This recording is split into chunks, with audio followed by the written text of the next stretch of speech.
Hello, everybody. Welcome to It Was Tuesday, the fighting game community podcast with your host, James Chen, aka Jay Chenzor. Hope everybody's doing well out there, doing better than I am. I just came back from Texas Showdown. I got food poisoning while I was there and felt kind of sick for a little bit. And weirdly enough, I think the food poisoning might have actually made me vulnerable to a cold.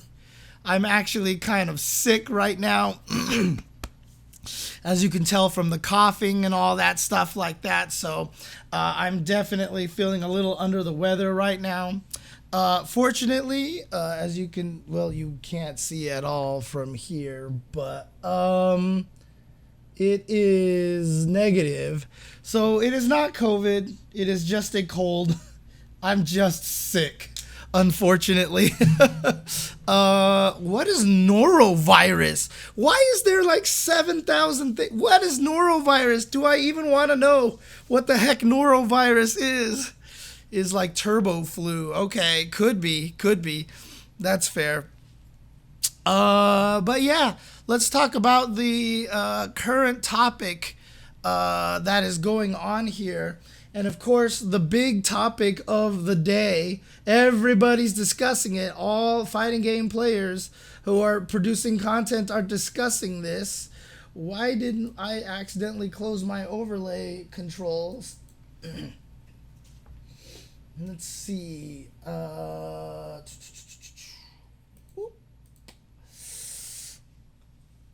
Street Fighter 6 and the betas are in the topics right now.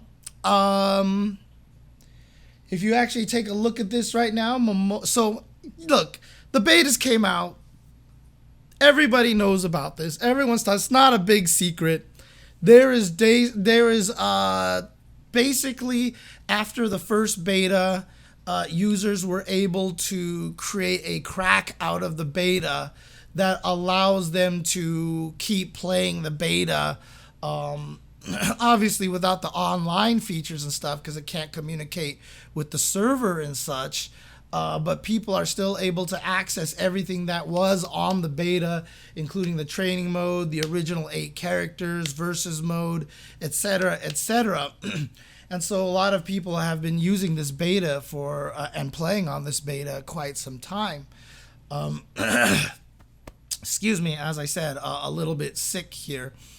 But Momochi, I think it was like in an interview. I'm not sure if it was a video interview or a text interview, but Giuna tweeted out that Momochi highlighted a quote. He highlighted a quote from Momochi stating that players who are known to be players using the Street Fighter 6 crack and playing right now should be banned from the CPT season because it is cheating. This has actually kind of raised a lot of drama and discussions and debates in the FGC social media verse out there, and people have asked my opinion, and I've said that I just don't think it's something that is easily answered in tweets. And so I didn't want to address the whole thing in tweets over here. So I figured I'd talk about it on stream and on video at this point in time. So it's a very interesting situation, right? Because obviously, as we've seen from the demo that was released this past weekend after the Street Fighter 6 showcase, which we will talk about in just a little bit. And in case you guys want to see me go over the showcase, keep an eye out on YouTube for tomorrow, because that should be out.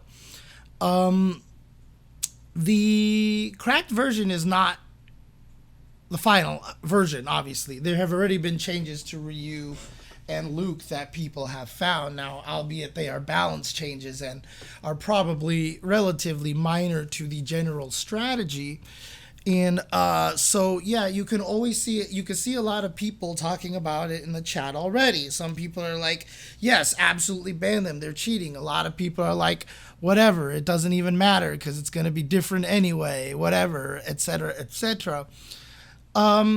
Yeah, I do agree largely with Nutacon that it's too hard to enforce kind of thing, and that's probably one of the big things here. But what's my stance on this? What do I think should happen at this point? Now, this is the trickiest part, is that there's so many facets of this. This is why I didn't want to discuss it on Twitter, because there's so many facets. Some people have said, how is this any different than before, when Japan used to get early releases of the game and every place else had to wait like a month or even year? Like Tekken 7 has been available in Japan forever before Americans and Europeans could get their hands on it. Street Fighter 4 would always come out in Japan first, et cetera, et cetera. How is that any different? And at least on the crack, everybody can get access to it. Like, you can't make that comparison, okay? That comparison is completely, there's just no point making this comparison. One, it's like literally there's one that, the dev does not want you to do. And the other one is clearly something the dev was okay with, right? Like, if the publisher is releasing the game, then that's just how it works. Now, was it an unfair advantage to Japan? Yeah, absolutely. That's the thing. That was also Street Fighter 4 way the hell back, like 10 years ago. And if you notice something for Street Fighter 5, they haven't done that at all. In fact, most fighting game companies have not done this. Strive has come out universally everywhere for everyone at the same time. KOF 15 came out universally for everyone, everywhere at the same time. And every version of Street Fighter 5 has come out everywhere for everyone at the same time. Look, the devs are clearly aware of what's going on, and that the early versions were, of course, an advantage. And they're not doing it anymore. So there's no point to have this discussion. And in fact, I would say that these days, Momochi would actually be one of the players to be like, oh yeah, that was totally unfair for us. They shouldn't do that either. Like, Momochi's not like, ha ha ha, we got away with one a long time ago. Like, clearly, Momochi would probably say the same thing today. Yes, you're right. We shouldn't be getting copies earlier than anyone else, because that sucks. Yeah, and so we're talking a little bit more on the effects of the piracy here and the cracked version, but not just that.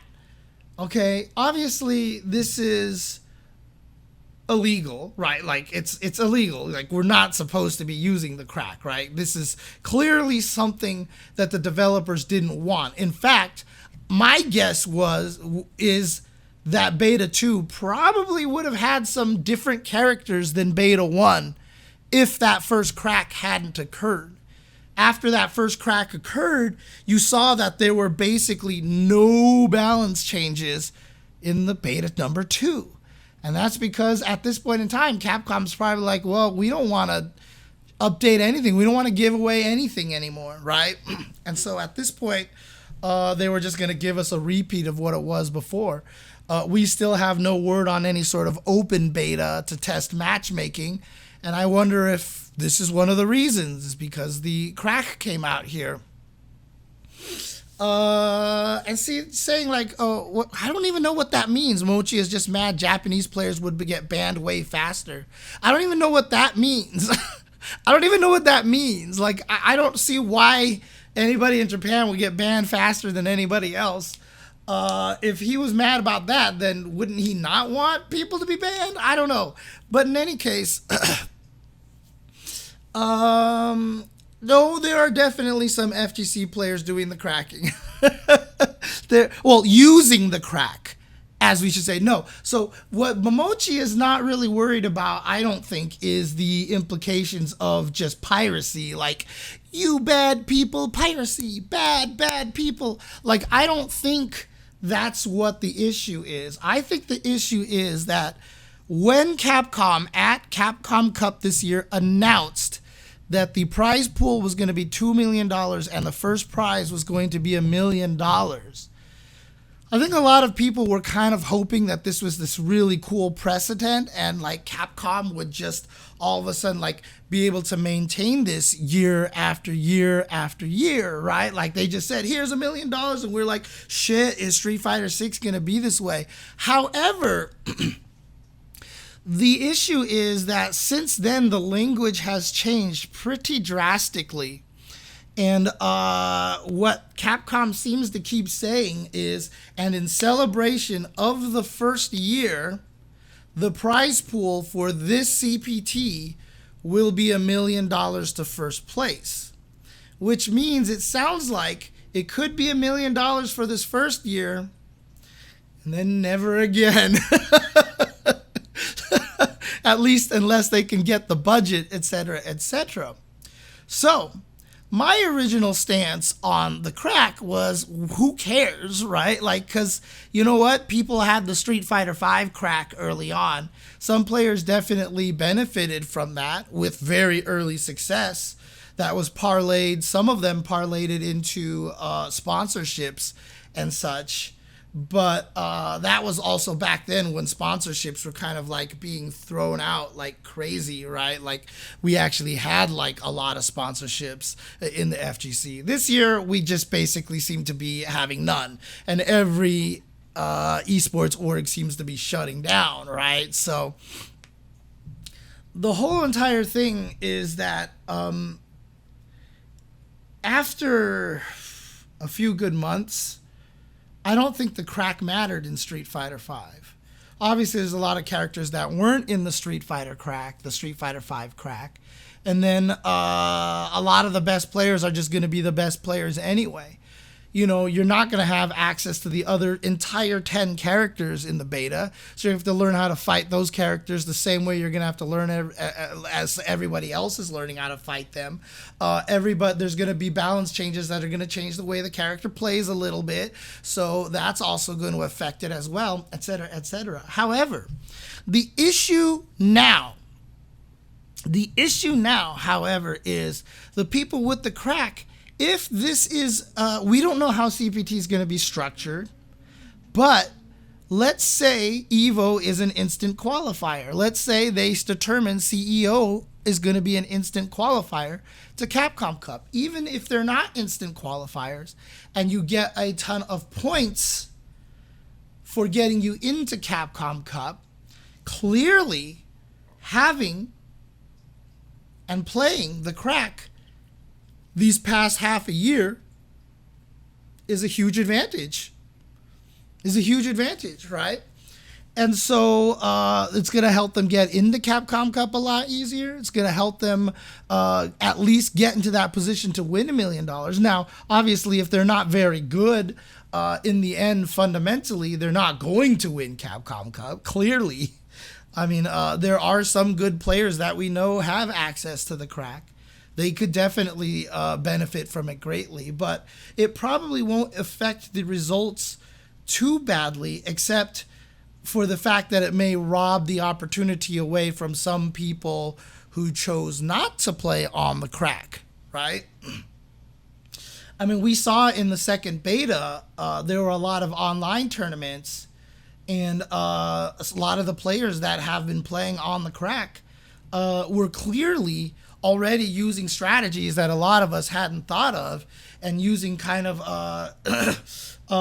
just kind of understanding the system mechanics and finding things that stuff with the system mechanics that a lot of us would not have found if we didn't have access to it for those few months. And see, that's the thing. Brother Cool says you're trolling yourself if you're a potential winner of CPT and you're not playing the crack. I don't think that's true. I think there's a lot of people who aren't playing the crack because of fear of things like bans and such. I especially imagine that no one in Japan would be using it. Japan culture is very, very different out there.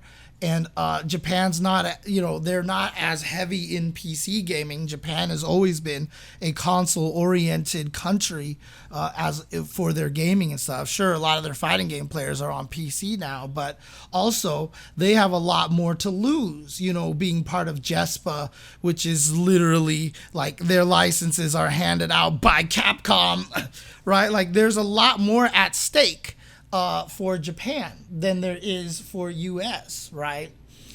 So the biggest issue is that there's no way to prove, right? Outside of the few people who are like, hell yeah, I'm playing the crack. What are you gonna do about it, right? Like those people, okay, maybe we can do something with them. But then at that point, there's just gonna be so many people who have been playing the crack that aren't saying anything. And there's really no way to enforce this, right? There's really no way to enforce this. And yeah, so, I mean, a lot of people are talking about this. The whole ban people to make them not use it mentality doesn't work in other cultures. So it legitimizes playing the crack, gives you an advantage, so more people play the crack in secret. Right, exactly. I'm sure there's a ton of people playing the crack and not talking about it.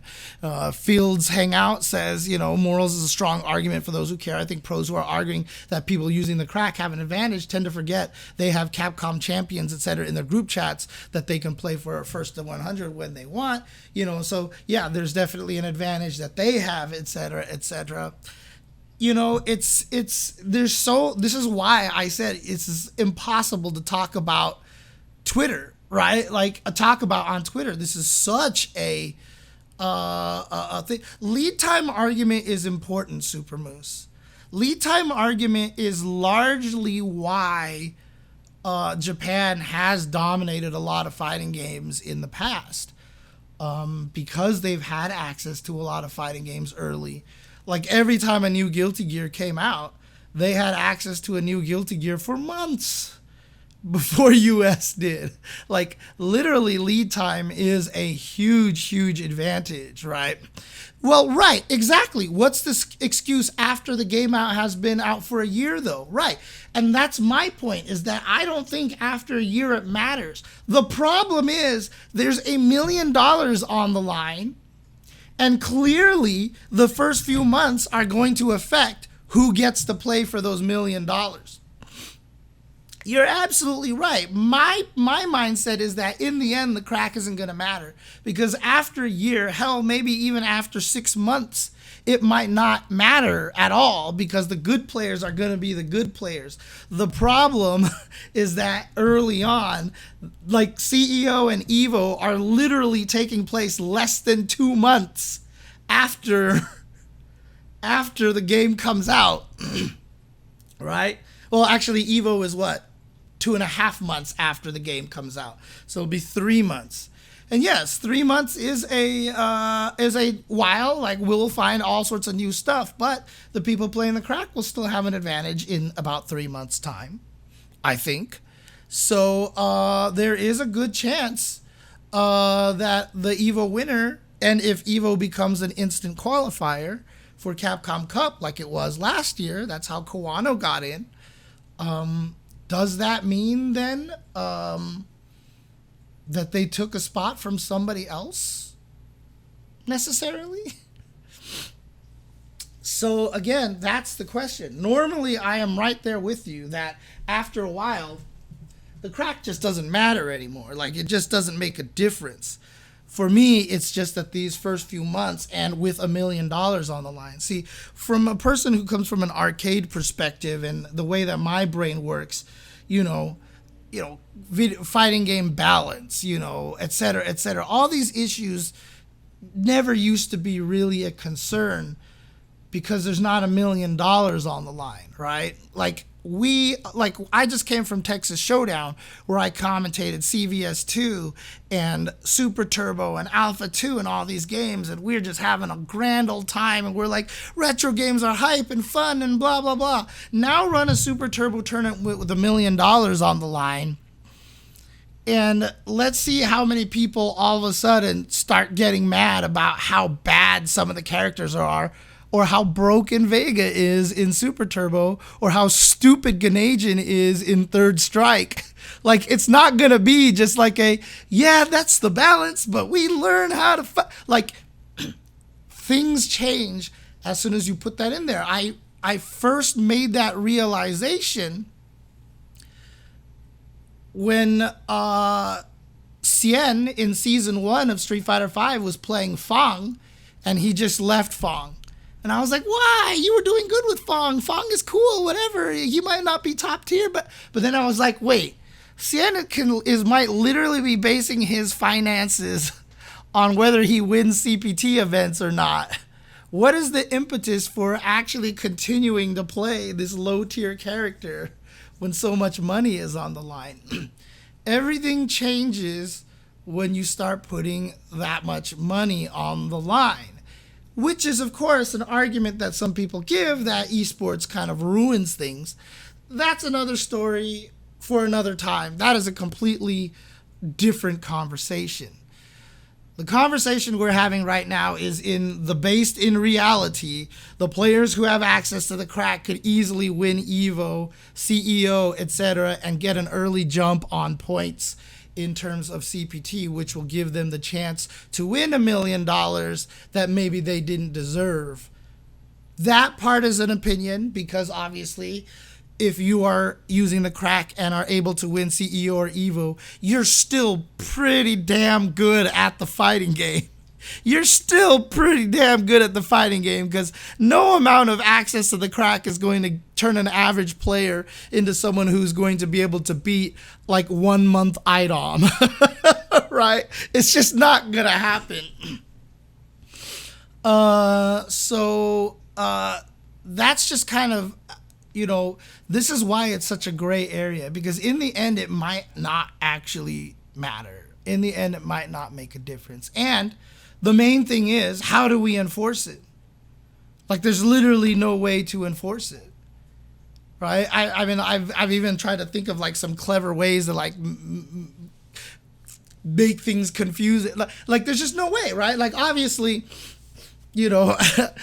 bless the crackers, bless the crackheads out there, the people who have played the crack.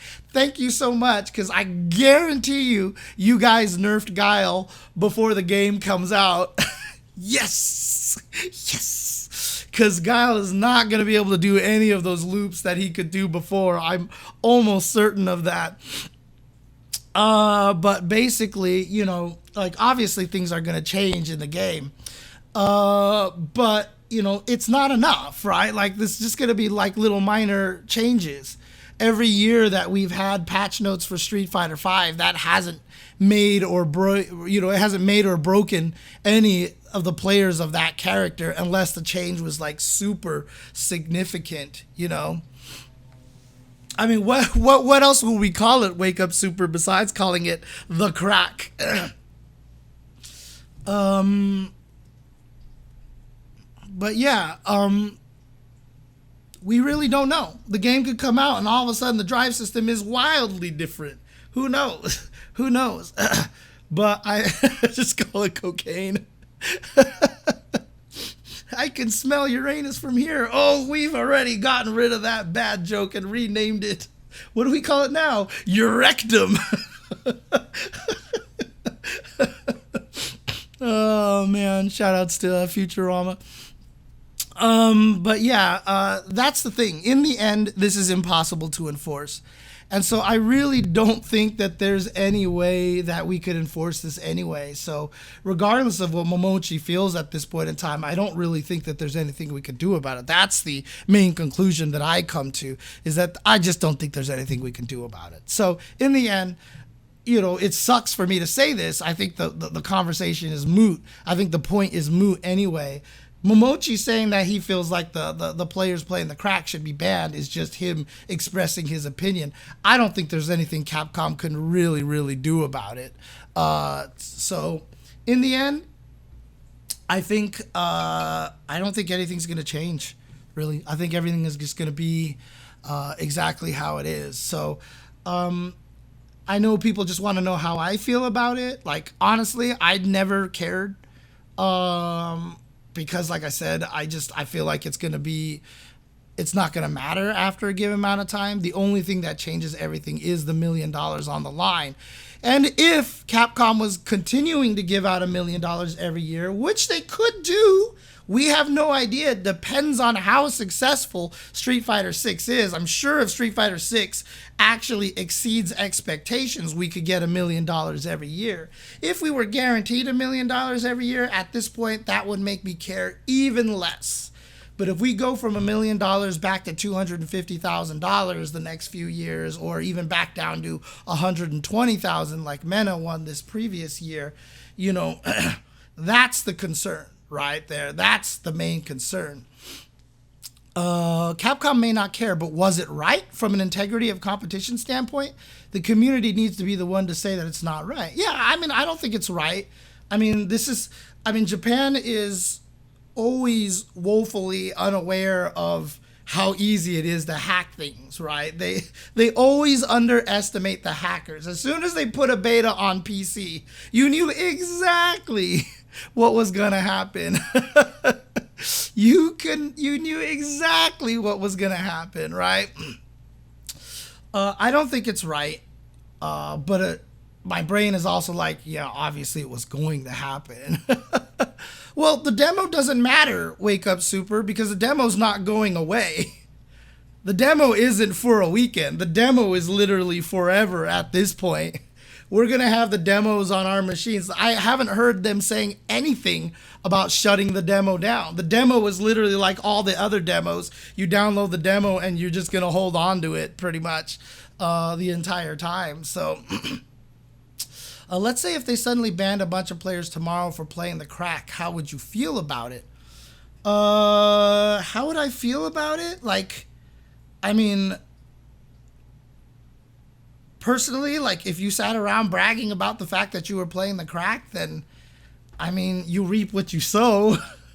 But unfortunately, like others have said, that just means there's going to be a bunch of people who have played the crack that we have no idea that have, and they're going to be able to, quote, get away with it, unquote, you know? The other characters aren't in the demo, Wake Up Super 2. If the other characters were in the demo, we'd already know. 100% Wake Up Super 2. We would have known on day one, okay? When we downloaded it, we would have known because the size of the game would have been a big giveaway. Clearly, none of the other characters are on the demo.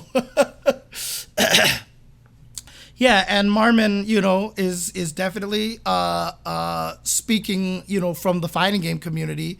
I think get good and get better is valid, right? Like or are you saying like that's to combat the crackers, or do you mean that the players who are playing the crack are going to be able to get good and get better, so it's a valid argument to ban them? I'm not 100% sure. Right, but I mean, look, again, my whole point, Wake Up Super, is that if they were in the crack, if they were in the demo, we'd know already. When Street Fighter Cross Tekken came out, we knew about all the characters on disc within hour one. Within hour one of the game's existence, we already knew all the characters were already on the disc. Like, people are just way too fast, way too good at this now. And that's one of the things that, you know, Japan developers, I think, really need to just start understanding, you know, that these hackers out there are ridiculous out there.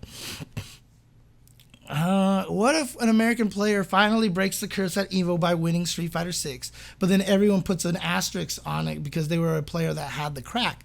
That would be sad. Yes, that would be very sad. And that's another morals argument right there, you know, from Dude McGuy, right? Like, that's just one of those things that, yes, it would suck if an American actually only won because they had that kind of advantage, right? That would suck. Right? Wouldn't we want it to have it so that the player who wins EVO as an American finally winning, you know, post Street Fighter 4 era, post Rebirth era, for all of us to feel like it was legit? Yeah, absolutely. Right? Absolutely. So again, this is just a very, very difficult discussion. It's a very, very difficult discussion. So it's tough. It's a tough one to deal with. I do think that the people playing the crack are wrong just because, yes, technically that's not what anyone wanted. And it's, for all intents and purposes, it's illegal, right? That's why, look, I do not have access to the crack. I can't play it, and even as much as I have wanted to get it so I could lab some Kimberly, because I want to lab Kimberly so badly, being a commentator for Capcom will pretty much ensure that I will go nowhere near the crack. So don't even worry about that. I do not have access to it myself. PlayStation, you can data mine it. If you download it onto a hard drive on the PlayStation, then you take the hard drive out of the PlayStation and plug it into a PC, you can data mine it. Like, people, trust me, it's not hard. It's not hard to do. Programmers are ridiculous, okay? There are very, very, very few things that you can try to do to get in the way of hackers. There's very, very little you can do to stop the hackers, honestly. So, again, I used to work for a security company, right? Norton, and we were given, people would come in and talk to us about cybersecurity and stuff like that all the time. Like, it is almost impossible to stop them. It is almost impossible to stop them. So, the guy literally giving us the discussion told us the story of how a bank was like, we want, like, these guys were hackers. They're the Suicide Squad. They're the hackers turned into people you hire to see how secure your site is. And they were working with the CEO of a major bank. And the CEO said, our site is super secure. You cannot hack into it. And the guys were like, all right, give us a little bit. They left the room and they came back into the room and had a transaction with the CEO's bank account, transferring all of his money into their bank account. And all they had to do was click go. And the CEO was like, So, yeah, trust me, everybody has the ability to hack all this stuff. Like, it is, as a programmer, like, this is just the way it works, right? Yeah, don't ever claim something is unhackable. You are putting a target on yourself so badly. So, man. So, that's basically, I don't think it's the right thing to do to play the hack. But in the end, as a competitor and as a person who's been in the fighting game community and everything like that, I also know that in the end, it's not going to make much of a difference. Because I guarantee you, most of the people who are playing the Street Fighter V hack, if they weren't already that good in the first place, their early success fizzled out pretty quickly, right? If they still maintained success afterwards, it probably meant they were going to have that success whether they played the crack or not. That's just kind of the mindset that I come in here. The thing that just changes everything is the $1 million and the potential that this $1 million is only a one-time thing.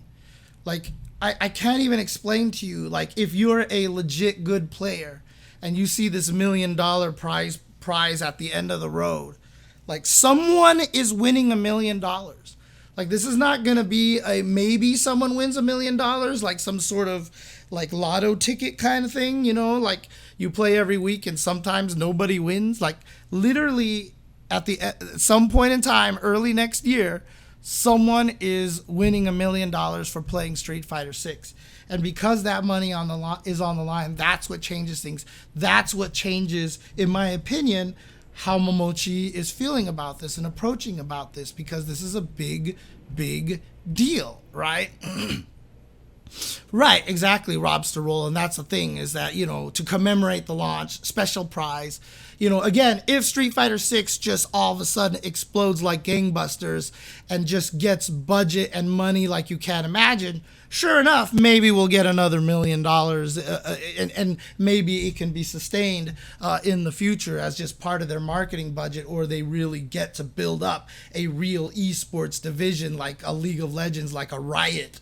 Right, because obviously the esports department for something like Capcom is, I don't even know the numbers, but I can already tell you without having any knowledge that it's tiny compared to the esports department of Riot, for example, right?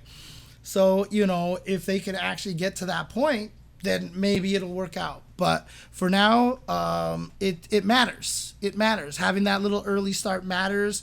Just in the short term for this $1 million. In the long term, I don't think it's going to make a damn difference. And that's kind of how I feel. So, any case, I don't know if... Yeah, I know. Crackers, crackheads. It's just like, it's like... There was one point I was having a conversation with somebody. I was like, should we ban the crackers? And someone just looked at me and like, James. And I was like, dang it. I should definitely not say that ever again. But it's too late now. We're all saying it at this point. So, in any case, that's it for me on this topic, because at this point in time, I'll just be spinning in circles talking about this. If you guys are enjoying this content here, of course, continue to like and subscribe here. If this is your first time checking out any of my videos here, make sure you give me a subscription here on YouTube. Click the subscription button, click the little bell icon. Been doing my best to put out lots of content for you guys every week from this podcast. So hope you guys have been enjoying it. And also, please check out twitch.tv/UltraChenTV to be able to watch it live if you ever have the chance. Also check out twitch.tv/JChenzor is where I stream most of my personal content, where I'm playing online, etc., etc. So also give that a follow as well. All right. Thank you guys for tuning in and hanging out over here. As you can see over here, I will be talking about a lot more stuff for the audience here on Twitch. But for those of you on YouTube, thank you for watching. Thank you for listening. And the day that this podcast graced your ears was the most important day of your life. But for me, it was Tuesday.